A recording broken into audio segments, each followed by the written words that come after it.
मुख्यमंत्री डॉक्टर मोहन यादव की अध्यक्षता में मंत्रिपरिषद की बैठक मंत्रालय में हुई। मंत्रिपरिषद द्वारा प्रदेश में IT, ITES, ESDM data centre क्षेत्र में निवेश को प्रोत्साहित करने के लिए मध्य प्रदेश आईटी, आईटीईएस एवं ईएसडीएम निवेश संवर्धन नीति 2023 में संशोधन करने की स्वीकृति दी है। संशोधन अनुसार पात्र निवेशक इकाइयों को मध्य प्रदेश आईटी, आईटीईएस एवं ईएसडीएम निवेश संवर्धन नीति 2023 का लाभ प्राप्त हो सकेगा। पात्र निवेशक इकाइयों को single window clearance, capital expenditure और किराए में सहयोग, सस्ती दरों पर भूमि स्टाम्प ड्यूटी और रजिस्ट्री में छूट, मार्केटिंग और क्वालिटी कंट्रोल में सहयोग इस नीति के तहत प्राप्त हो सकेगा। नीति के क्रियान्वयन के लिए दिशा निर्देश जारी किए गए हैं। नीति का लाभ पात्र इकाइयों को प्रदान किए जाने के लिए कंडिका 17 को संशोधित किया गया है। मुझे ये कहते हुए बहुत प्रसन्नता है कि भारत सरकार के आर्थिक सर्वेक्षण 2024 में मध्य प्रदेश के संदर्भ में जो उल्लेखनीय बात माननीय वित्त मंत्री जी ने कही है, उसमें 2018 से 2023-24 में अवधि में मध्य प्रदेश सतत विकास के लक्ष्यों को प्राप्त करने वाला प्रदेश है, जो तेजी से जहां पर प्रगति हो रही है।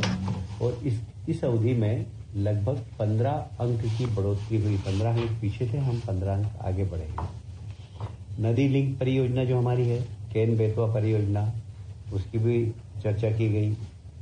भारत के आर्थिक सर्वेक्षण में मध्य प्रदेश, उत्तर प्रदेश को मिलाकर बनी केन बेतवा लिंक परियोजना में मध्य प्रदेश और उत्तर प्रदेश दोनों को फायदा होगा। जहाँ सिंचाई का पानी मिलेगा, वहीं पीने का पानी भी मिलेगा। उसी प्रकार पार्वती कालीसिंध चंबल लिंक परियोजना मध्य प्रदेश और राजस्थान के लिए एक माइलस्टोन होगी। इन दोनों ही प्रदेशों के 13 जिले जहाँ पीने का पानी मिलेगा, सिंचाई का पानी मिलेगा। यह लगभग योजना 72,000 करोड़ में की है योजना, जिसमें 35,000 करोड़ राज्य सरकार के लगेंगे। हमारे यहाँ बड़वानी और खरगोन जिले में सचिव डायवर्शन आधारित सिंचाई प्रणाली, जिससे थोड़ा सा लिफ्ट इरिगेशन को परिवर्तित करके बनाया गया है। इसमें इस प्रणाली के माध्यम से जल खेतों तक पहुंच रहा है और इसको एक आइडियल प्रणाली भारत सरकार ने माना है और उसमें मध्य प्रदेश सरकार की पीठ थपथपाई है। मुझे ये कहते हुए बहुत प्रसन्नता है कि आईटी के क्षेत्र में निवेश आए, उसके लिए आज नई आईटी पॉलिसी बनाई गई है। उस आईटी पॉलिसी के खास जो उल्लेखनीय बिंदु मैं उसके ऊपर चर्चा करूंगा। एक तो सिंगल विंडो क्लियरेंस है, दूसरा कैपिटल एक्सपेंडिचर में भी सहयोग करेगी राज्य सरकार।